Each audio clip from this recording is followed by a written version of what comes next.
News opened me.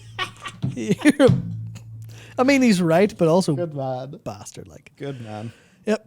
All right. Okay, 1.5 sim. I don't think it's somehow, but anyway.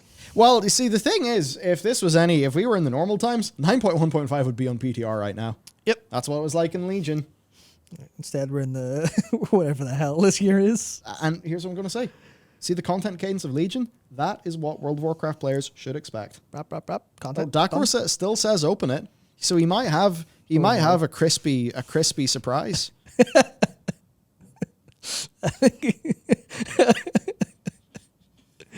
All right, yeah. So I think that's exactly what, because I believe Dakar actually mentioned a short while ago he did get all of his conduits to 252. So this is the reaction of a player who did the hard work and then all his hard work was pulled out from underneath him. And how is that going to make him feel about investing time in World of Warcraft? He's gonna like absolutely he'll be back for 10.0, happy as can be at the gate, first one going, let's fucking go. Okay, you know what? I'm going to say that this is it's like I almost wish that this was them trying to pull a fast one to get more player engagement, because at least then a smart human will have done something for a result. Yeah. But like if this is genuinely a competence issue, it's like, you know what? You guys don't have it. You literally don't have it. You can't pull this off. So change your ambitions to something that is in line with your capabilities, because you are not capable of being the stewards of World of Warcraft when it has systems like the ones you've been doing the last few years. You guys are just not capable. You are not capable of designing it in the first place. You are not capable of balancing it pre-ship. You are barely capable of balancing it post-ship. We know that is what it is. That is basically objective fucking fact. We saw it happen with corruptions. We saw it happen with the Azerite stuff. We've seen it happen in this expansion. It has happened consistently. And if you guys actually just went more simple, this stuff would be better. And I don't really care what sort of, woe is me. Whoa. No, you're a bunch of professionals who are making a consumer product. If this was a SaaS application, because you're GaaS, Games as a Service, if this was SaaS and you were doing things that caused this much user churn, you'd be fucking booted so quick. God. Imagine if like Monday.com or Slack or something like that had such a low batting average with new systems and new designs. People would leave. That would increase their churn rate. They would have their big financial spreads of, okay, well, you know what? This is not good. They talk about a whole bunch of, KPIs and OKRs and not hitting things and MMRs and all this, bullshit lingo that exists in that industry. And they'd know that, okay, we can't do this. I just feel like because World of Warcraft is a game, because maybe they're getting a little bit overzealous about, it's a game, we're artists. This is not this isn't a science, this is art. That maybe there are just some basic as fuck things that like are happening. So I just, man, I don't know. They can't get this shit wrong like this.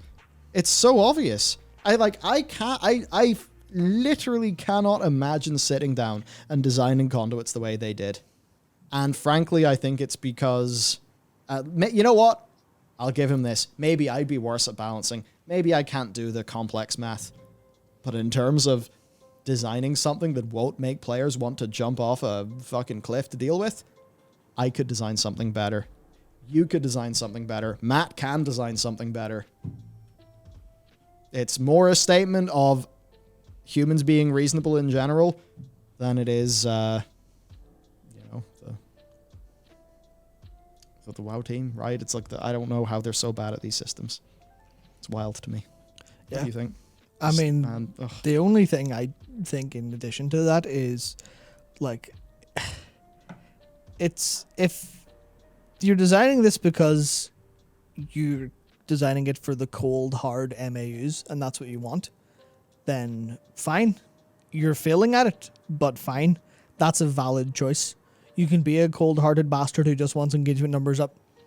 But the way to get engagement numbers up for the long term, for a franchise, for an IP that you want to go forward, that's $1 billion IP, Like the Warcraft IP is worth 13 point something billion dollars at an estimation in terms of sales so far. Like that's its revenue. If you're designing for that, you design for the long term. You design for your players to be happy. You design for people to think nicely about it. That's what you're supposed to do. That's how you keep players over time.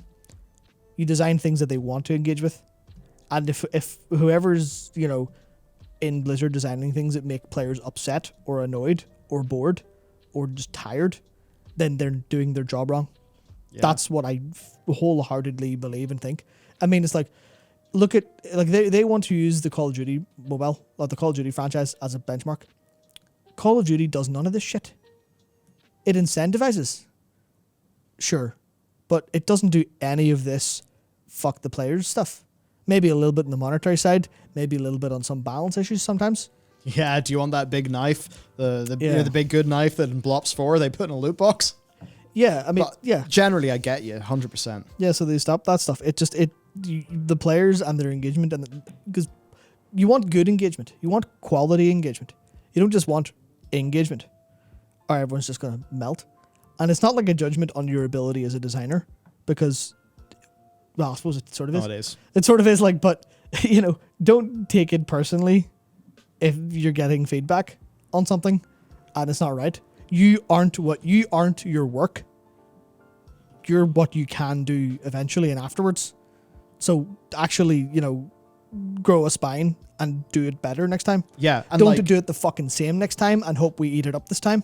Don't go, it's just those toxic people. They'll leave. They'll go away. Yeah. They'll go away, and then it'll be the people who I like will give me good feedback on my system.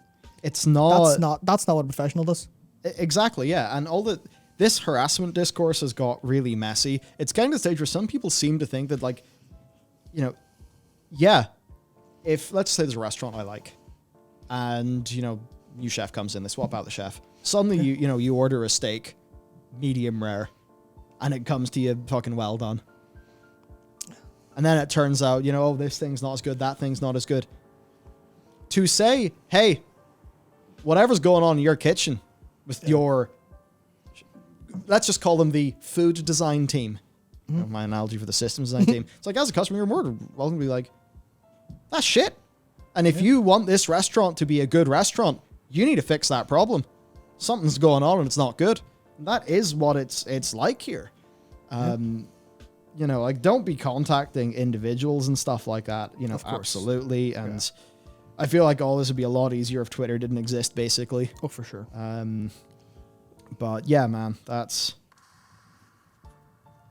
be it. Yeah, it's a case of, the restaurant analogy is a good one.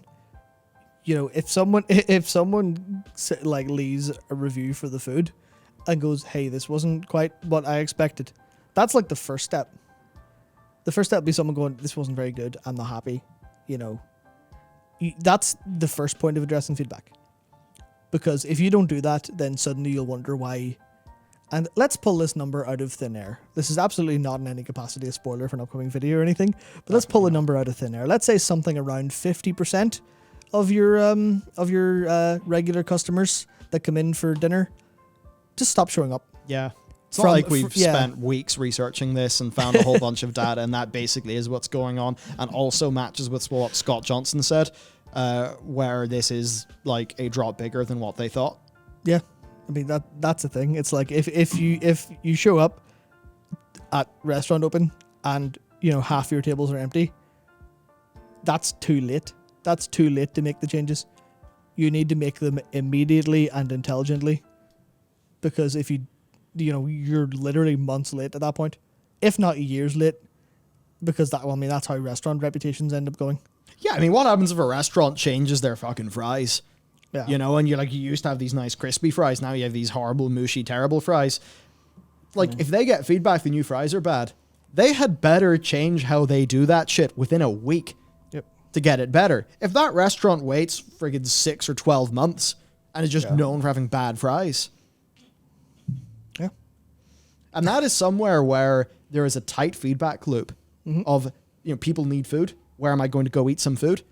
It's very obvious for a restaurant if their food is the problem, right? In a good restaurant, they're going to fix that problem.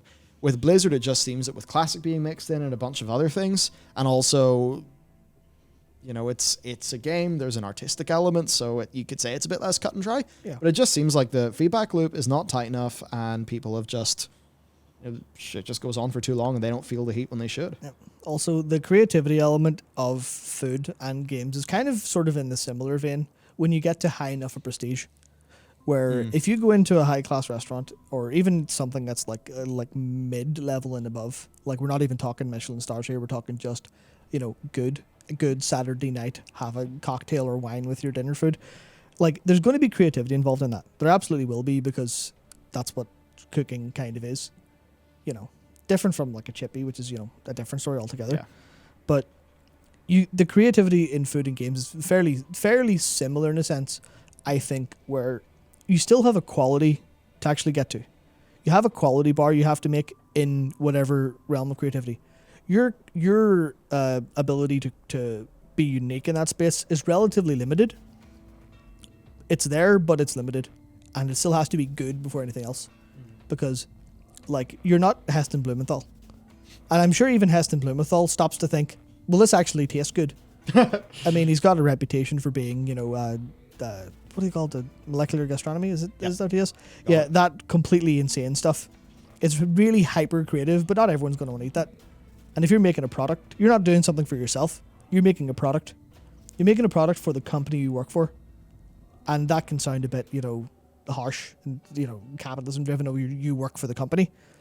But there's a balance in the middle where you're creative and you make something for a customer. And I think I actually talked about this a couple of weeks ago, where it's not all creativity, it's not all product, it's somewhere in the middle. That's what a game is actually like. That's what games are best for, when they're made for people, but with a little bit of love from the creator. And you have to make it fucking good.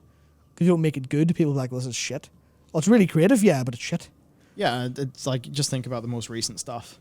Yeah. Domination. Overall, from a gameplay perspective, Covenant's big dud. Yep. Soulbinds, big dud. Yep. Conduits, big dud. Shards of Domination, big dud. I mean... Oh, man. Imagine if you hit the N key in your keyboard. Well, it wouldn't be for you because you've got different binds, but imagine you hit the talent, whatever. But N is my talent key, actually. Oh, nice. Imagine you hit that, right? Mm-hmm. And you have a row and you just got to choose between your Covenant kits. Yeah. I mean, you're a paladin, so you're like, do I Ashen Hollow or Divine or Bell or Divine Toll? That's meaningful choice. Would you not be change up your gameplay? Yep. On it. Oh wait, we can't do that. Yeah, can't. We can't do that. So yeah. Yep.